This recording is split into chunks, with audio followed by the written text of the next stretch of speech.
8,20,000 रुपए देंगे। और उसमें सबसे इंपॉर्टेंट चीज है कि जो हमारा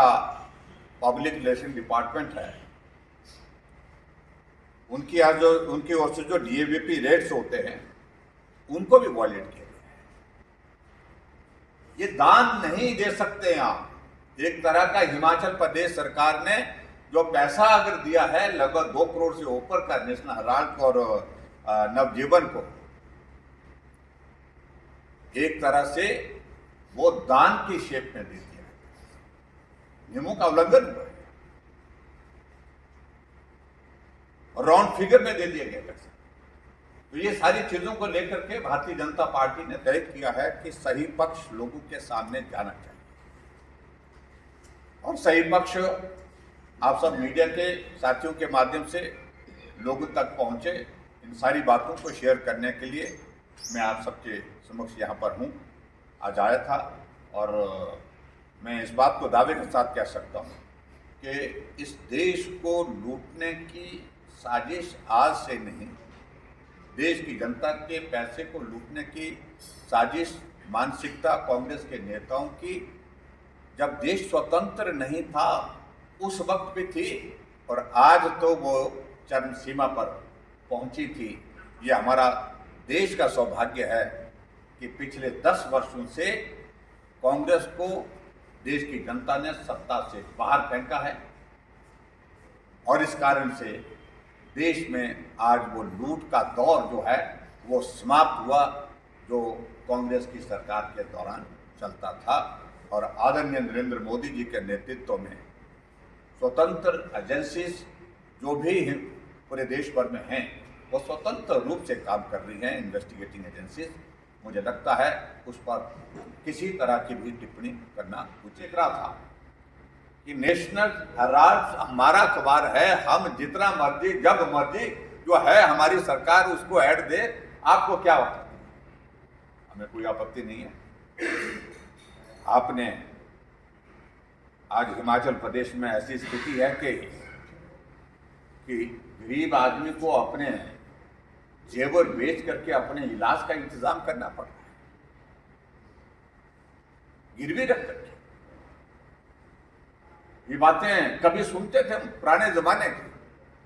लेकिन वर्तमान में हिमाचल प्रदेश की सरकार के कार्यकाल में ऐसे दौर हमने अपनी आंखों के सामने देखा। चंबा में एक महिला का इलाज होना था, ऑपरेशन होना था, पैसे नहीं थे।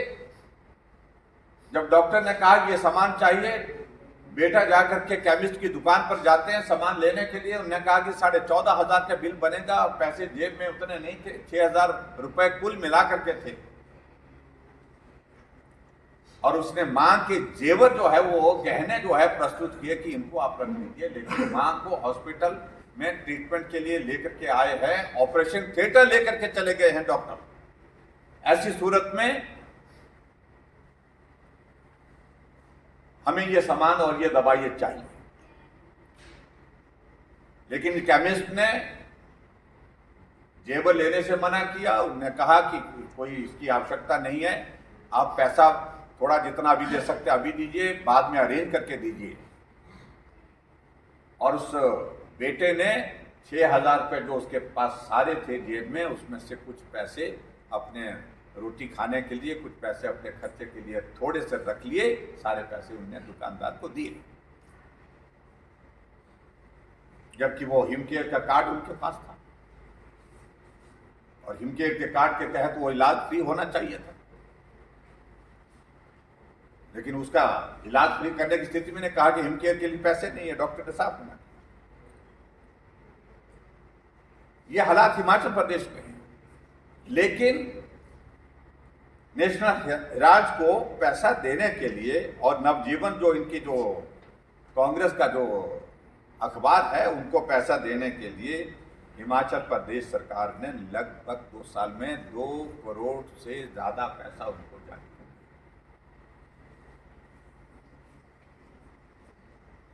किया। एक तरफ से कर्मचारियों को सैलरी नहीं, पेंशन को पेंशन नहीं,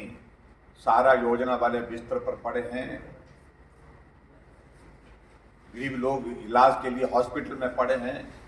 पूरा हिमाचल प्रदेश मरने के लिए छोड़ दिया था। ये हालात हिमाचल प्रदेश सरकार के, और ये जो पैसे दिए गए, इसलिए मुझे थोड़ा कागज की भी सपोर्ट लेनी पड़ेगी इसमें, डॉक्यूमेंट जो है हमारे पास।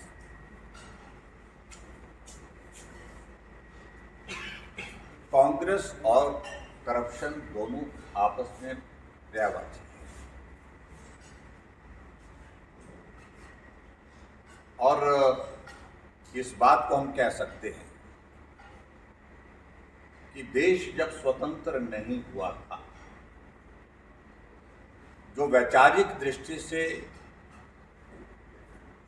उस विचारधारा के साथ संबंध रखते थे, वो उस वक्त भी भ्रष्टाचार की बातें सोचते थे, भ्रष्टाचार करने की सोचते थे, और भ्रष्टाचार के माध्यम से अपना घर भरने की बात सोचते थे। ये नेशनल हेराल्ड जो है, ये एक बहुत बड़ा जीता जागता उदाहरण है, जिसकी नींव जो है एक तरह से जब भारत स्वतंत्र नहीं हुआ था उससे पहले ही इस सोच के शायद रख ली गई थी कि आने वाले समय में देश स्वतंत्र होगा, आज़ाद होगा, और उसके बाद हम इस नेशनल हेराल्ड के इस मीडिया के इस समाचार पत्र के माध्यम से अपना भी कुछ भला करेंगे,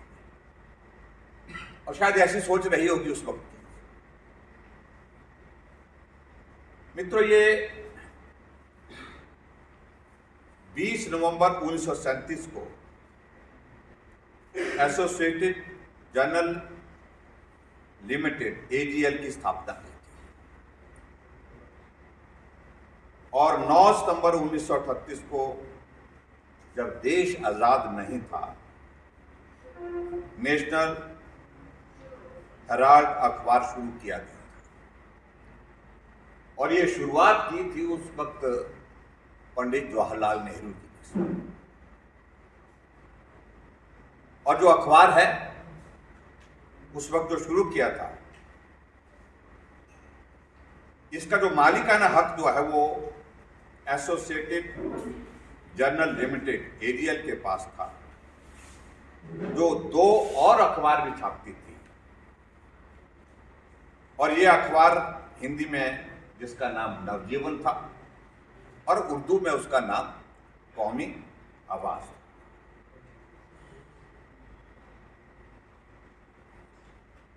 और इस अखबार का जो हिंदी अर्थ अगर मैं आपको कहूं, तो इसका अर्थ जो है वो सही मायने में भारत का अग्रदूत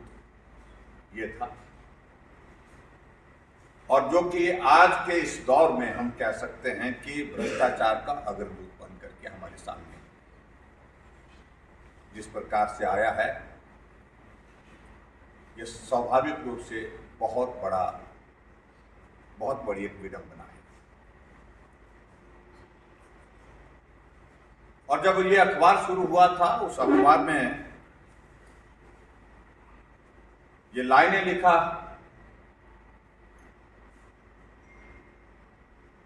होती थी, उसमें लिखी हुई होती थी, freedom is in peril, defended with all your might, यानी कि स्वतंत्रता खतरे में है और हमें इसकी रक्षा करनी है, ये इसका भाव है। और आज हमको इस बात को लेकर के सचमुच में बहुत दुख है कि वो भाव समाप्त हो करके ये भ्रष्टाचार बहुत बड़ा एक स्कैम का आधार बनते हुए, तो ये भारतीय जनता पार्टी एनडीए की सरकार प्रधानमंत्री जी पर, गृह मंत्री जी पर ईडी के दुरुपयोग करने की बात जो है, मुझे लगता कि